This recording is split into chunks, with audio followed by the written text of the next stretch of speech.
back to the program. It's still our Christmas special, and we're in the realm of national security now. As the year winds down and we prepare for the next year, 2022, we'll make an effort to identify the missed chances we had during the year and how we can improve on them. Security is a big deal. In fact, looking through the president's Christmas message, you see that security played a major role. Add to the fact that he held an emergency security meeting today, just a day before Christmas. Shows you just how important security is in any nation. Of course, Nigeria inclusive. And tonight, to prosecute this one, we're joined by Honorable Adejoro Adeogun, who's the Deputy Chairman of the House Committee on National Security and Intelligence. He joins us live in our Lagos studio. And from Zoom this evening, we have Air Vice Marshal Olufemi Gbadebo, who is a security consultant, joins us from Aja. Gentlemen, thank you for joining us on the program tonight. I'd like to begin from here in the studio, and I'll refer definitely to that emergency meeting which the President held with the top security officials today. Well, we're not quite privy to what was discussed, except some of the things that the IGP said when he came out regarding the attack in Borno, and of course the Minister of Interior speaking. But for you, what should be top priority in that meeting? First, because a lot of people moving at this point in time, and they will need to ensure that we have security on the highways, and they will ensure that the areas where you seem to be having some measure of insecurity in the northeast and the northwest have extra additional security men to ensure that terrorists and the bandits to take advantage of the festivities. So I think generally, I mean, there's need to discuss security all across the country, but with special emphasis on the areas that are challenged. So what is it about the Yuletide? Because you hear the Ember period, and you wonder, I mean, it's just, I mean, a month like the other months, but what is peculiar about the Ember month, but in this case, even the Yuletide, Christmas and New Year, that is so important to security? I think it's societal expectation. First, you feel like it's the closing of a year, and just like banks have to think of year end, that they want to give accounts, and they want to be able to see how well they've done. That same way individuals behave at year end. They want to at least to be able to tell their own people, relations, friends, acquaintances, that they've done well. And so people try as much as possible to acquire as much as possible to put into public display, not necessarily for economic reasons, not to give value, but to show to people that they've done well. Let me ask Vice Marshal and get his opening thoughts on this one. I mean, just seeing the meeting that held, the emergency meeting, by the way, with the President and the top security officials in attendance. What for you should be the focus? Yes, the Yuletide, but even beyond the Yuletide, we have other pressing security issues, right?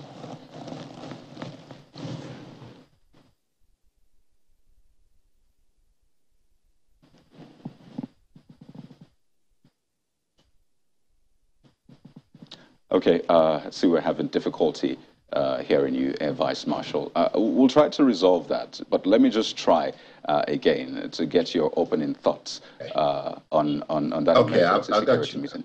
Thank you for muting. Please go ahead. Okay, so like I said, at this time of the year, there have been so many things that you would expect to have come to a head. But unfortunately, we've actually seen an increase in some areas in kidnappings, in acts of terrorism, vandalizations that have taken place. People on edge. You would expect that people would not travel as much as they used to. But because of the kind of life that most Nigerians live, where they're working very far away from home, the natural tendency is for everyone to gravitate back to their villages and to celebrate things. And you know that we have all kinds of festivals that come around this period. You have marriages that take place, but you also have people who come in from even overseas. So instead of somebody coming from the US and then you have to travel all over, it's kind of better that everybody gets to one place. What this creates for us is a rush in transportation, and then, of course, all the other security aspects, even at home in the environment that they're staying. Of course, some of these people are not traveling empty-handed. Like the Honorable said, they're coming with some tangible assets to make their stay in that community comfortable but to also show the people in the community and some of those who are coming to spend Christmas there within the last 1 year, they have indeed done well. So on a general note now, I mean, the president in that message spoke about security, saying yeah, they've made some remarkable successes, but we still have challenges, clearly. And from where you sit, from the kind of information you have available to you, how would you describe the current situation in Nigeria, in your words, with what you have available? It's quite dicey. And it's not helped by the fact that the security agencies appear to be competing with each other. Intelligence is still poorly managed. And you see, every organization has its own intelligence and maybe what you can call policing arm. But most of them are meant to work internally within that organization to help maintain discipline and other things within, let's say, the barracks and the place where they work. But we're beginning to see an issue. A couple of days ago, there's a leaked paper where immigration is telling who, I don't know, that there's likely to be some acts of, terrorist attacks in Abuja. And they're wondering, what is going on? There is a central intelligence agency. There are agencies where we work with. If you have information like this, it's not just passed to everybody. It's passed to the right people who are well equipped to assess this information and decide on how it is going to be utilized. Because when there is going to be a breakdown of law and order, the people you see there are first of all the police and then the army or the military that moves in. But you find a lot of the paramilitary agencies now are taking on roles that are a little bit, if you ask me, beyond their schedule of duties. And so we need to stop playing to the gallery and come together to work as a team. And I believe that when that is done, we'll see better successes, better strategies, better results.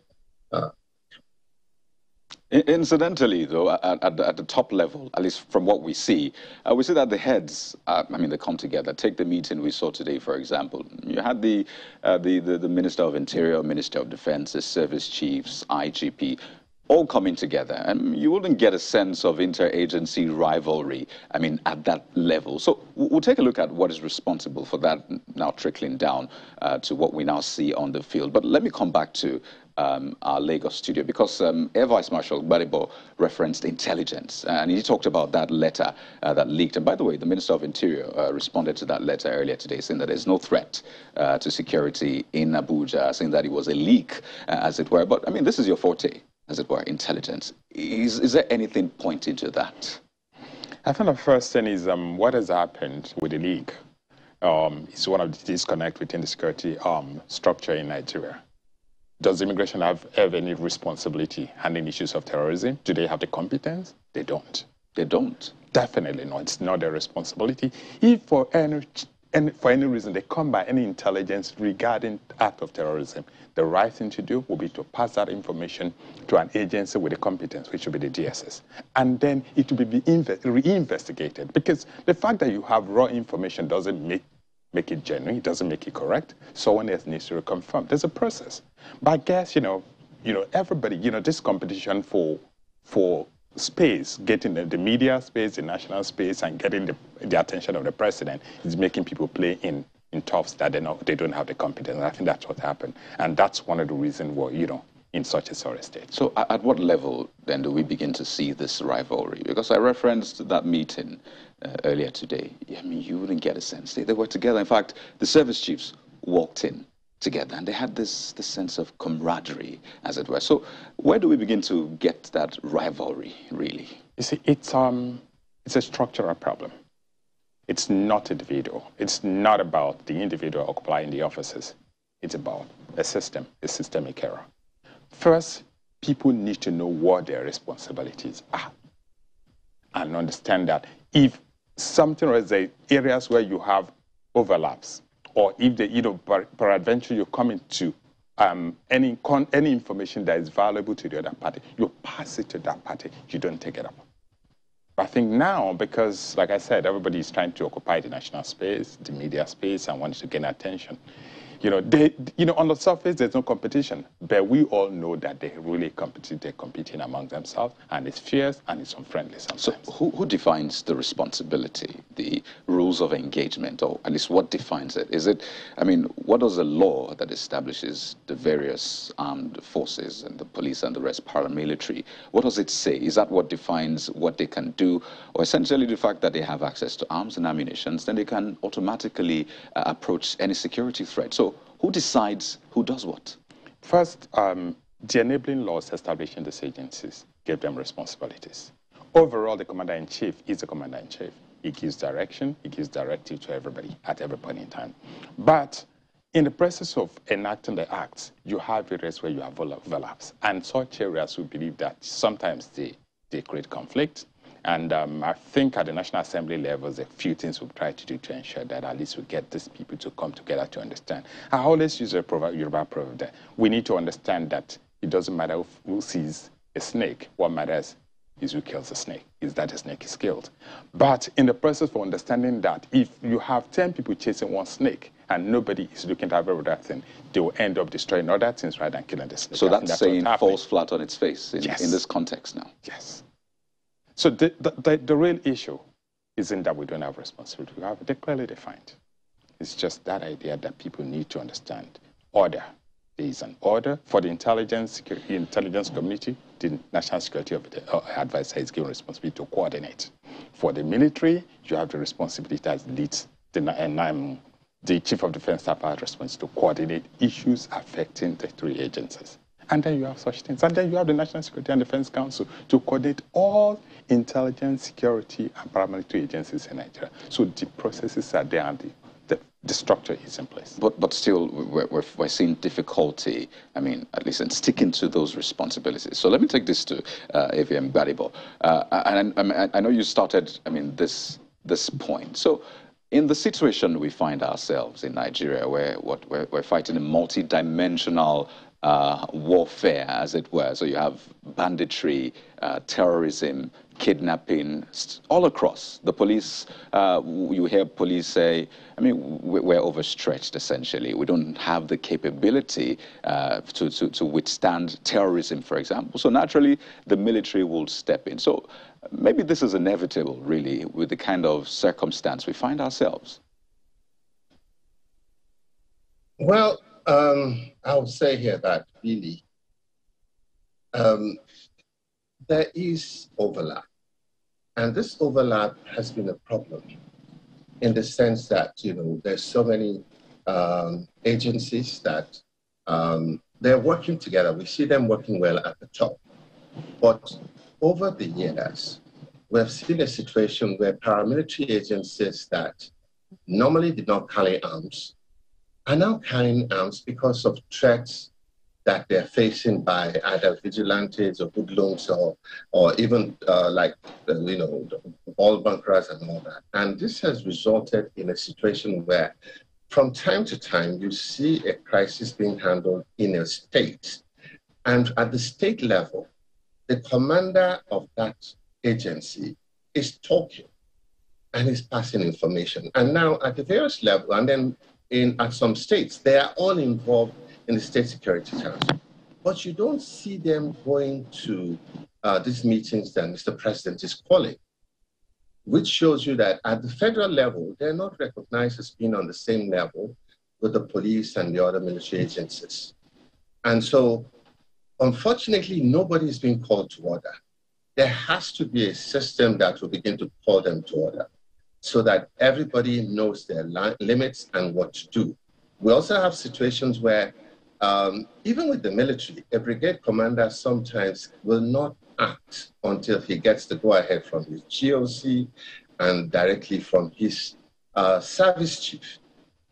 And so you have plays here, even with Commissioner of Police, where sometimes the governor wants something done and the commissioner is looking behind to get a go-ahead to make sure that he doesn't run foul with Abuja, so to speak. So where there's a good relationship between the governor and Abuja and all, things seem to flow very well. And in some other places, it doesn't happen. And so these are the issues that we really need to really need to start talking about. And Abuja, from the presidency downwards, National Security Advisor needs to begin to sit down and make sure that there's a clear line, a channel of action and things that needs to be done. So there's that, within the agencies, inside and, relating with one another. But there's also what we have on the field. And this takes me to my next point. It's about a month now that the court in Abuja gave that order saying that bandits can now, the activities of bandits can be termed as acts of terrorism. And, it will seem as though there's been a lull after that. We still see from time to time bandits being referred to as bandits, rather, as opposed to the terrorists, which it looked like the court was saying. So let me first ask Honorable Adija Radiogo in the studio, because, lawmaking and the rest is your forte. So really, what's the process after the court order? What should have followed? Or are we in the period where bandits can now be referred to as terrorists by that court order? No. I think the first we need to understand the entire principle. What is terrorism? There's certain things that define what a terror group is. The motive is number one. Politics, because they must have political motive, ideological motive, religious motive, or social motive, not economic, not pecuniary. If a group is embarking on terror to make money, it's armed robbery. Now, if in error you designate such a group as a terror group, you'll be making a mistake. You see, all over the world, United States, Europe, everywhere else, people are always careful when it comes to designating internal groups as terror groups. Domestic terrorism is it leaves a very thin line, because it could be used for political purpose. Let's give an example. You just say bandits are terror. Who is a bandit? Where is the territory of the bandit?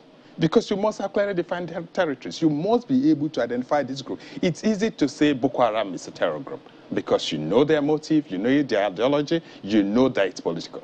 But the bandits, who is a bandit? But what are the ideologies? Justice Taiwo was quite clear with that order, saying that the activities of Yam Bindiga and Yan Tada bandit groups, which means it's specified two separate groups, because that's where the issue is. Because I can look at the president trying to understand what the court order is.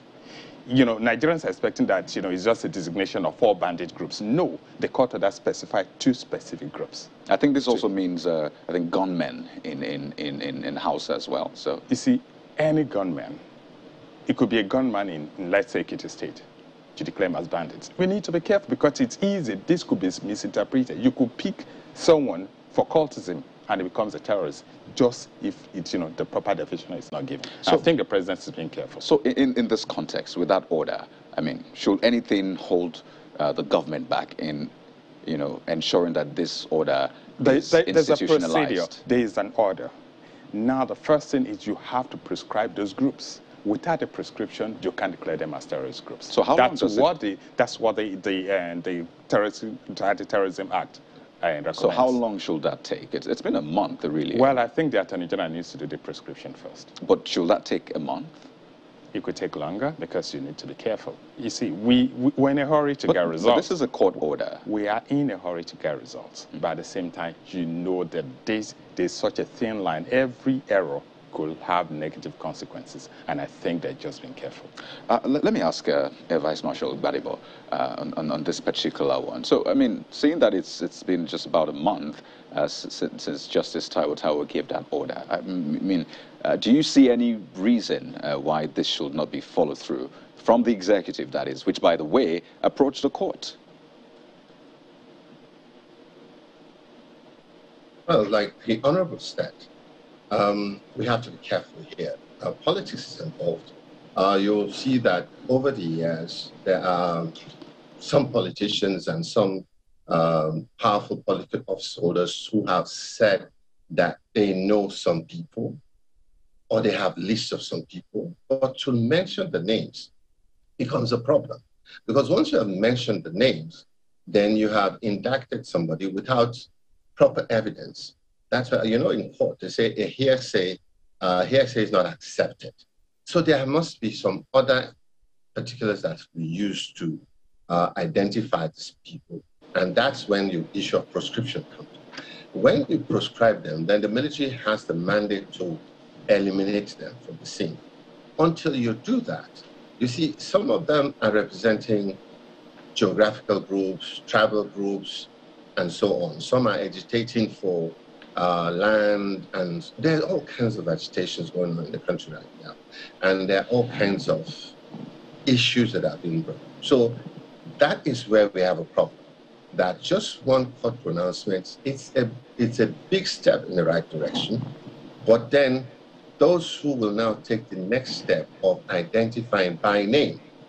And let me tell you, by the time you come out and you mention a particular group A as being terrorists and proscribed, you will see some groups that will say we're not really part of that. Some will even tell you they are vigilantes. And then they'll cite examples of some people who have been terrorizing their areas and the security agencies have not done the right thing, which is why they're doing all these things. So you know, when a very senior retired general at one time called on people to arm themselves and to defend themselves and so on. Now, who are you defending yourself against? I remember some time ago when I talked, when I was still in the service, and I explained to people that, look, the Nigerian armed forces have done extremely well in international peacekeeping operations. They have been commended and so on, because when you are in Lebanon, when you are in Iraq, when you're in South Sudan, the enemy is easy to identify. But if you're in Maiduguri or Katsina, what's the difference between the Boko Haram and the local people? Even when you understand that part of the local people have been are involved in this thing. So it's a very dicey call as to when you talk about going to an area, and you see human rights organizations like Amnesty and all, they are just sitting down there waiting for you to make one false step, and they go to town. You know, I mean, quite interesting conversation, clearly an ongoing one, but we have to run now. I mean, it's Christmas tomorrow, right? I'd like to thank you so much, Air Vice Marshal Olufemi Gbadebo, OFR, a security consultant, for sharing your thoughts with us, as well as Honorable Adejaro Adeogun, who's the Deputy Chairman, House Committee on National Security and Intelligence. He joins us from our Lagos studio. Thank you so much, Honorable. Thank you very much. And Merry Christmas. Oh, absolutely. Well, Merry Christmas in advance to you. And please spare a thought for our military personnel who are on the front lines prosecuting the war against terrorism, banditry, and the rest. Well, that's our package for tonight, everyone. Our special Christmas Eve package. Thank you for joining us. I'm Kayode Ofikere. Goodbye and Merry Christmas.